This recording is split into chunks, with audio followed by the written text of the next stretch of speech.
You might notice the petrol chainsaw. I've been cutting old fence posts, etc., just for timber for the fire.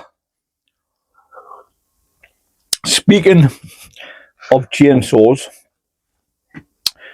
Rachel, if you would like.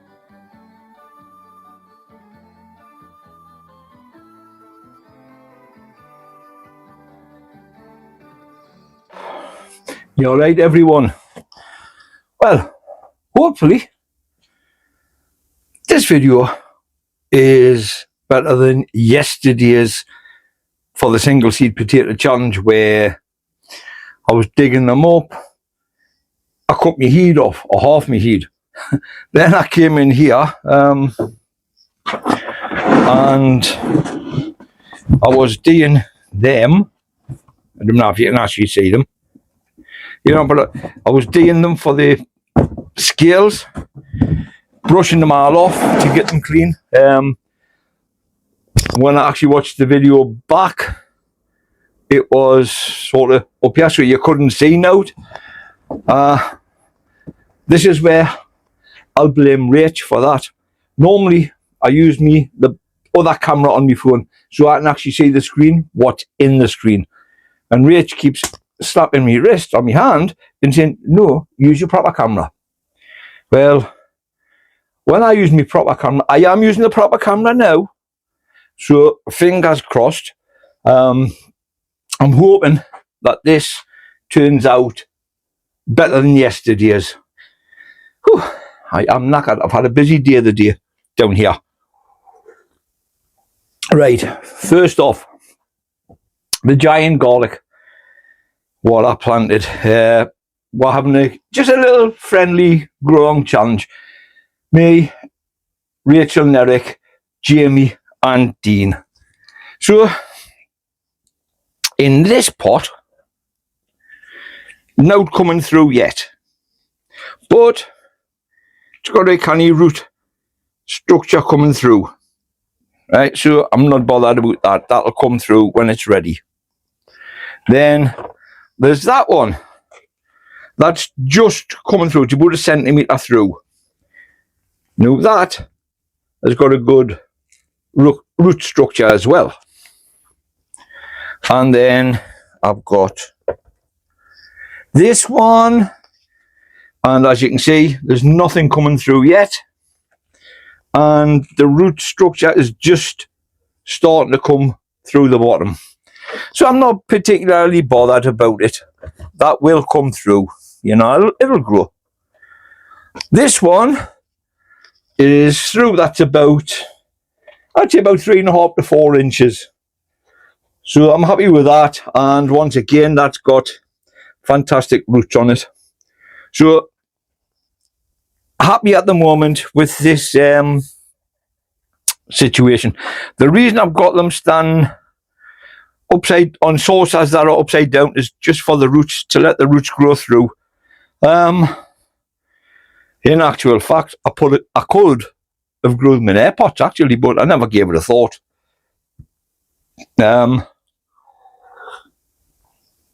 I have got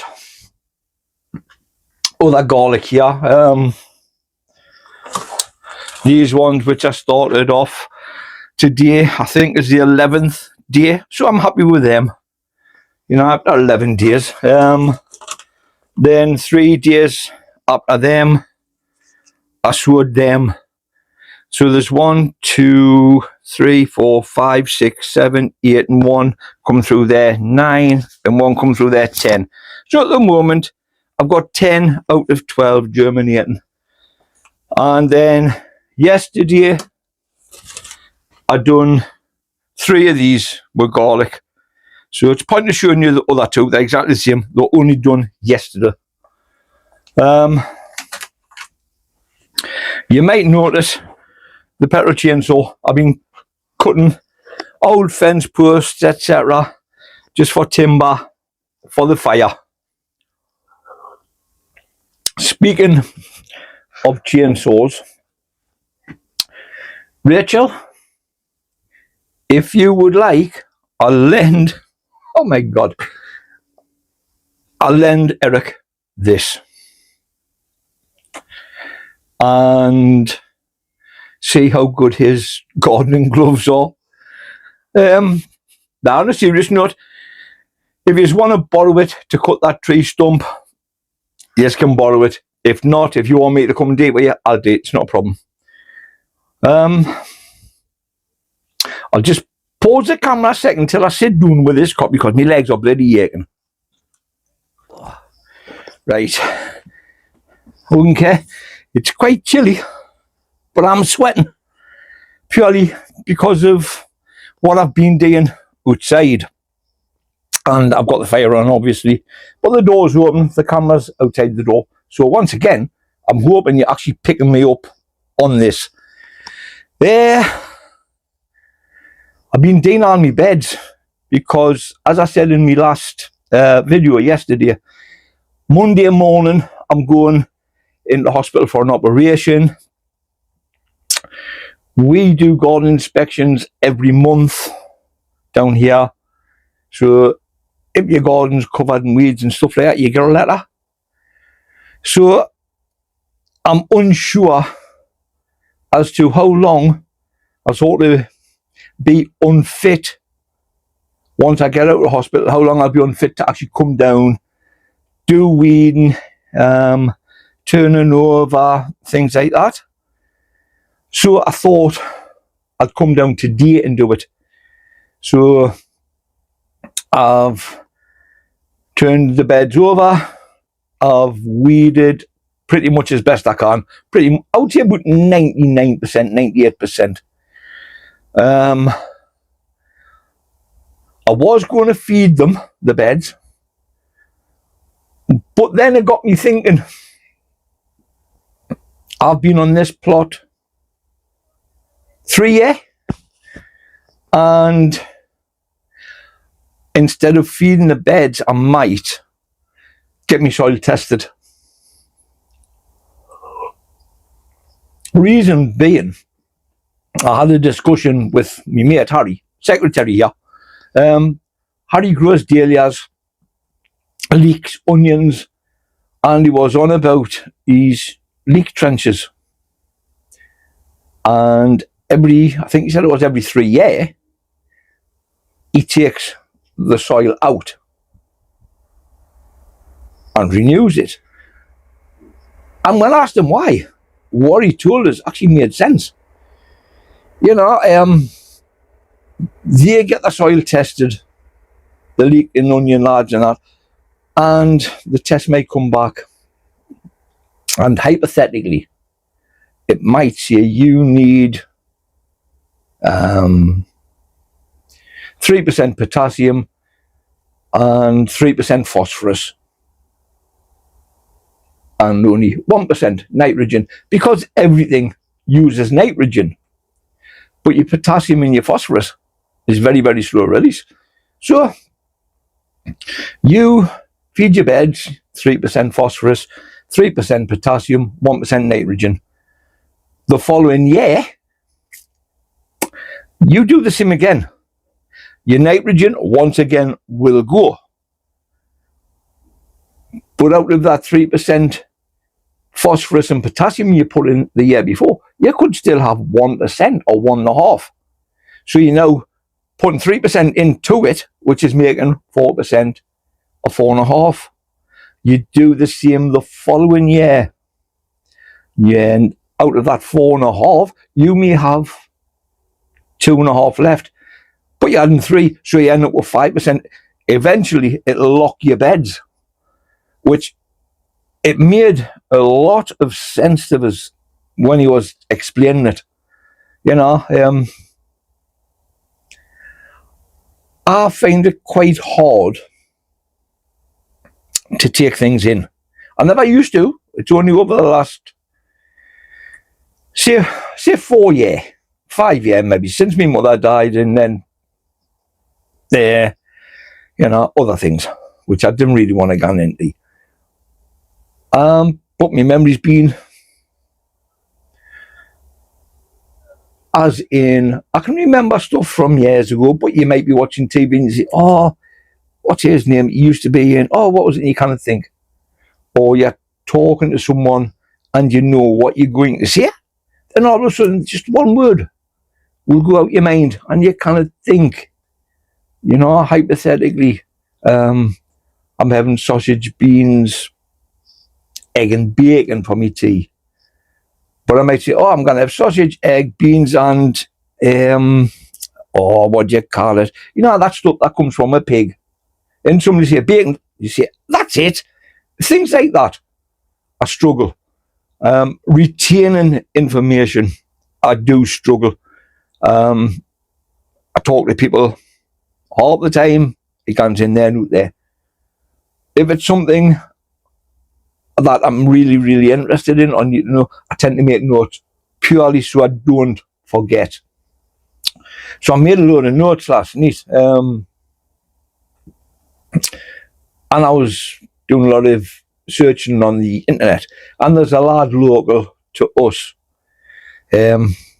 just doing Sunderland, who actually does the soil testing. So I may get him to come and test the soil. I know I've got one bed that's got clubroot. I was told about that when I took the allotment on. So every year, that just gets garden lime. If I plant brassicas, I'll put garden lime in the hole that they're gone in. So, but I think I'm not going to, I'm saying I know for a fact, I'm not going to grow a lot of veg next year. I'm going to do a lot of succession growing. So like basically, say like cauliflowers, when they're a nice size, I'll then set some more seeds away. So I've got a nice constant flow of cauliflower because I do like cauliflower. I like swede. Believe it or not, I had never tried homemade beetroot before. I always bought Baxter's crinkle cut beetroot, always. This year, I took a boatload of beetroot to them, purely because they were getting stolen, really. But I pulled some out and we made some homemade beetroot. Bloody hell, it's lovely. I think it was either 17 or 20 jars were made. And I think we're down to about 3 jars now. So about 2 months ago, 6 weeks, 2 months ago, I set some beetroot away at home on the drive, just in those, the old recyclable, that one and all, the old recyclable boxes or recycle boxes, what you put in your blue bin, your recycle bin. The very first ones that oblong, not rounded off sort of thing. I set some beetroot away in there, and they're doing well at home. So yes, I've got a real liking for beetroot.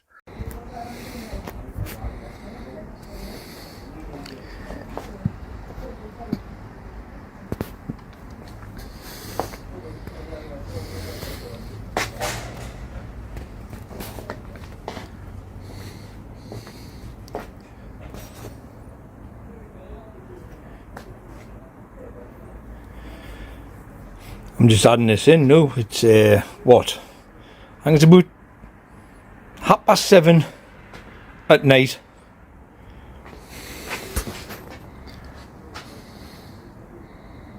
There you go. Job's a good one. And yep, still on the copy. Thing is, this is all I drink at home. Black coffee.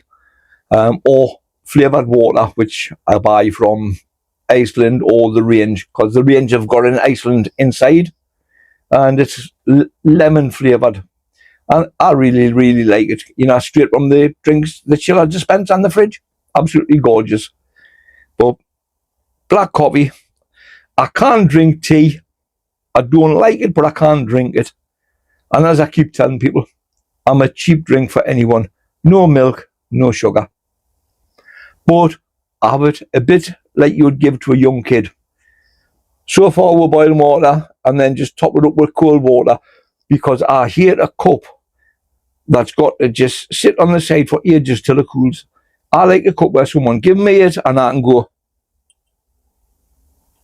like that and take a drink. Anyhow, I got rang off Rachel this morning on our video, Naughty Naughty Rachel. I went down to their plot, I think it was about 3 weeks ago, and me and Eric were going to put the chimney in for his stove. Well, we got there, and the mistake Rach made was a cup of hot chocolate, bacon sandwich, well, butty. That was the mistake she made. She fed with. Well, after that, you didn't want to do any work, do you? So me and Eric went and we had a look in what I call a ducket, a pigeon ducket. They call it a cree. They've got this cree on the plot. Honestly, it's like a maze. You go in, you step down, you go in, and then you can walk through, then into a corridor, then into another corridor, then you go through to a room, and then there's a back door. If you open the back door, they've got like a stream, a beck runs at the back of it. It's absolutely mad. I would love something like that on here. Just think all the storage, everything. But anyhow, I do know where Eric wants to put it. So, and I do know that Dean's offered to help from Dean's Oster plot. So, I'm unsure. I don't think they'll want to wait until we'll say fit after the operation, because they do say 4 to 10 weeks minimum period for recuperation. I don't think that they really want to wait 4 to 10 weeks because the weather's changing now, and you need a stove in this weather, or at least something to keep you warm. So Eric and Rach, if you just want to go ahead with Dean, that's absolutely fine. If not, we'll just see what happens. So anyhow, I've rambled. I'll just take you down, let you have a look at the beds.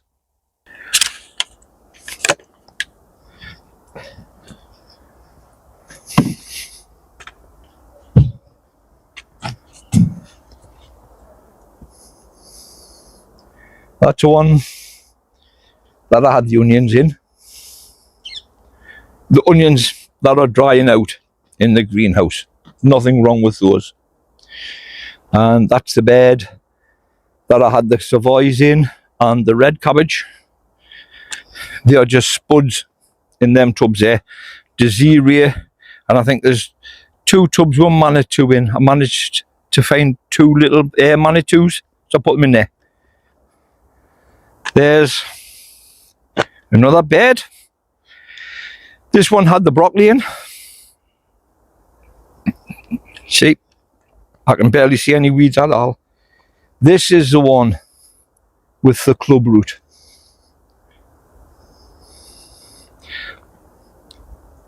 And that one, I'm letting all that sort of stuff just rot down. That's where I had my swede. This is the bed that had the leaf miner. I have actually burnt this one again today, so that should be well sterilised. That's normally where I have my parsnips. I had my spring onions in there this time. That's where I had the carrots for the carrot challenge. There's me leeks. Doing canny. That is where I had my giant cabbage and my sprouts. The sprouts are in the freezer. They're nice. They're not massive, but they're in the freezer now. Cabbage, slugs got of it, so I ended up just letting the butterflies get it. I put it outside. That bed there was where I had the strawberries for Dawn and the Granben. So you can see strawberries are all gone. Raspberries. The raspberries are all gone. That was the bed what Katie the Tatey was in. I knocked that wood off, so I'm going to make this all into one bed. This is the bed that was all weedy.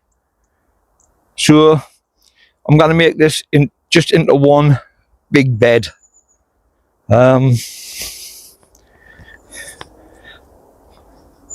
Apples are dying off now, so that'll be getting a trim. The apples have pretty much died off this tree. Still got a few pears on this one, which you'll see from the other side. They're knackered now, like. And then there's no plums. They are all gone, taken home, ate. Lovely. That was where, I think that was the yellow courgette bed.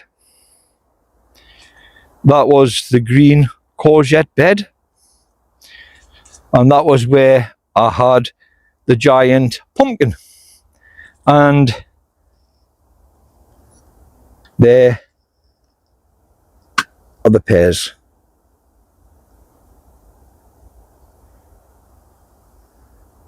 So if I can somehow get past here, come around the other side, you can see them on the floor. Every couple of days I pick them up, but I'm on the other side of the apple tree now.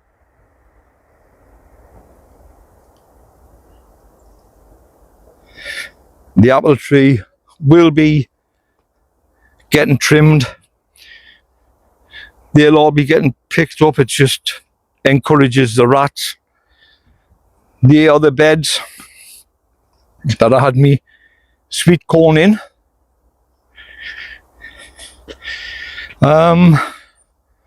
That bed's got strawberries. In between is a little gooseberry bush. If you notice in the centre, that's where I had my big gooseberry bush. I dug it up. I didn't want it. I asked Ian next door if he wanted it. He said yes. So I'll show you where it is in a second. And there's more tatties. I'll tell you what. You mulch them with straw. Look at the grass growing with it. I tell you, I'd had the chainsaw doing. I was cutting timber. I've been cutting pallets, that green one, to come along here. Them little ones I'm taking out, they're just lying there in the hedge. I'm taking them out. I'm going to put that one in and them two stand up. They're going long ways, but I want them painted them green, the same colour as the compost base. And then they'll go there. But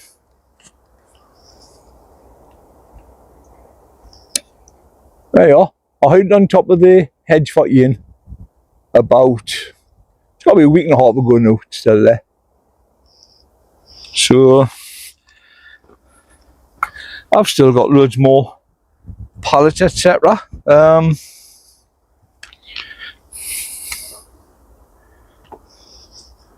Then we'll come back to the other side of the tree.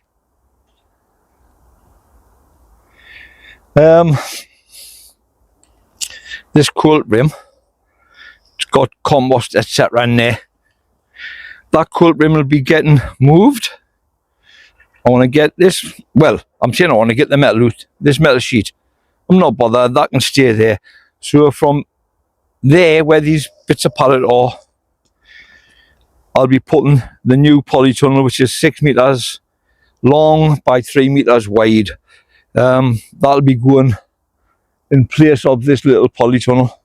I still need to empty those Daleks. There's 1, 2, 3, there's 4 of them there Ian wants one of them and Mick wants all the rest.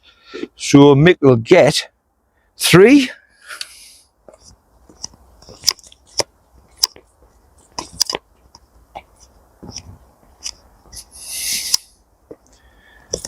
There's one there.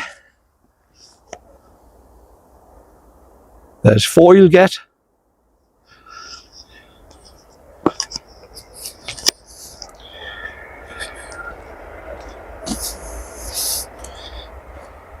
And that one there, 5. So Mick will get 5. Our water's now turned off down the plot. Luckily enough, I've got Barrel Company. That's the one with the wood frame on. That's just lying on there. Next to it is Nettle with the black lid is water. The one with the metal bar is Company. And then the green one and the blue one next to it is just water. That blue barrel you can see there is water. There's another 2 barrels of water on the other side of the net where I grow my peas up. Sort of in between the pea stand and where Katie the tatey was, there's 2 barrels full of water there. Then run down the side of the fence between me and Ian, there's 2 barrels of water there. Then I've got that there is a barrel of comfrey sealed. That's been there 2.5 years now. And then in the fruit cage, I've got a barrel of water. And just by the trees, a barrel of water. So I've got more than enough water. Anyhow, I want to go back in there. Tell you what, when you look, Mick's garden's pretty empty as well.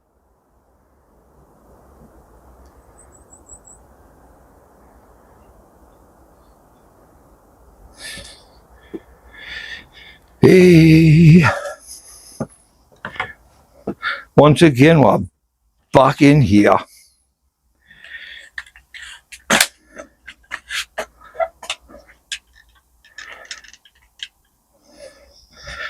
So I'm just going to grab a drink of water and then I'll probably go home, I think. Can't really think of anything else to do apart from go home.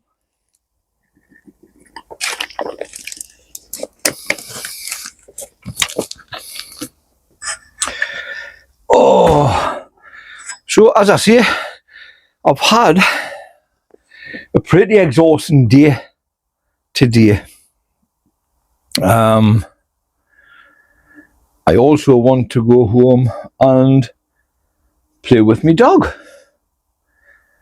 because once I have my operation, I keep saying this operation, I'm not going to be able to sort of play with him very much at all, because I'm not going to be able to like bend and stretch and things like that. So I do think that this is it. So I'm really hoping that I'm actually on camera this time. If not, oh, God knows.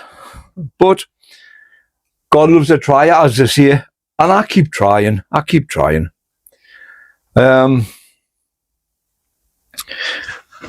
looking at these windows, you know, and I'm thinking, well, I'll tell you what, 2 seconds, I'll just get the camera to face the window for you a minute.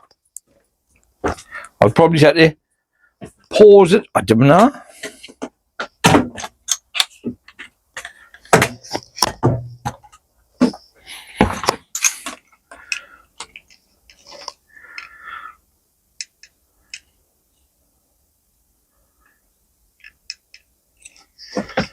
Well,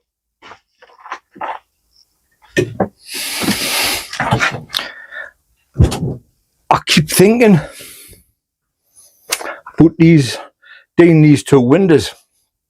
Then I think I've got from the shelf to the roof, I've got 1, 2, 3, 4, 5, near enough 6 full piles of pots there. I've got 2 big piles there, plus another. Then I've got 1, 4, 7, 10, 13, 16, 19, 20 sets of feed, garden lime, root more, then more feeds, and then chem pack. I've got to clear all of them, and then everything you see here, the cauliflowers and that, I need to get all them up the bench, so I'll have to clear under here and put stuff in there just to clear all that, so I can get to the windows, because very similar to that one, the windows are wider, and I really wanted it on the third window, you know, and it's going to be bloody hard, because unless I put them on these two, but if they're there, you're not going to get much wind coming through. So I wanted to put it in place of this third window. The problem is, this supports the roof. Now, the window will be slightly shorter, which means I put a piece of crossbar, I can't put a thin piece to brace it. So looking at it,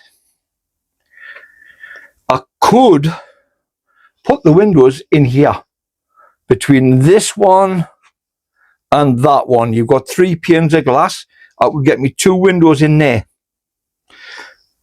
Get the pots out the road, or clear underneath here. There's old pots and everything there. Once the polytunnel's up, put them pots and all that down the polytunnel. Move all the feeds to there, or to the end of the bench, or something, and then get the 2 windows in here. That'll open. They'll be straight opposite this window, or these windows I should say, which will allow for a through breeze, which that sounds a better idea than having to cut this out and then trying to put metal brackets in, etc. I'm bloody good, isn't I? I think. I just need to know which way they open to see. I would imagine I'll get one hinged on that side, one hinged on that side. Bosh, job's a good one. Yes, that's what I'll do. So you're not privy to that information. You knew at the same time as me. Good God, never been none. Anyhow, thank you for taking the time to watch this. Thank you for the sort of influx on new subscribers. I'm over the moon. You know, as I say, or as I always say, I don't ask people to like, to share, or subscribe. You know, if you like the video, you'll like it. If you don't like it, you won't. If you want to subscribe, you will. I'm just grateful to the people that have. To the people that haven't. If you're watching the video, if you find it maybe a little bit helpful, maybe something I've said, passed on a little bit of information, something maybe I've talked about, you've found interesting, say, like the soil testing, you know, locking your beds, etc., things like that.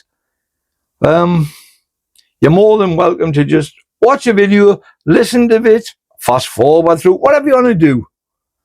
But to the people that actually watch the videos, thank you so much. So I'm going to end this video here now, and I am going to play it back because I need to edit things out, like where I had to go and run the apple tree. It's pointless leaving things like that in because the camera guns all what's not focused on now, so I edit things like that out. But that's pretty much it. It's Thursday, tomorrow, Friday, onion night. So I'll probably see you then. Well, I'll not see you because Pete's not doing alive. But I'll catch up with comments. Anybody that watched Jason's live, I watched it. Jason from the Allotment, the Dead. And he done it with Dave Bowtie. They done a live on this chili tasting, and I thought it was great. And Jason's mentioned in another video that he might do another live when he receives the warthog chilies from America. This, I am dying to see, you know, because Jason's mentioned other things people have told him, which might take the heat away or help it disappear very quickly. Vinegar being one of them. Jenny from the plot. She's dying to see him just a glass of vinegar or a cup of vinegar. Hey, Jenny, if you're watching this, that was a fantastic comment.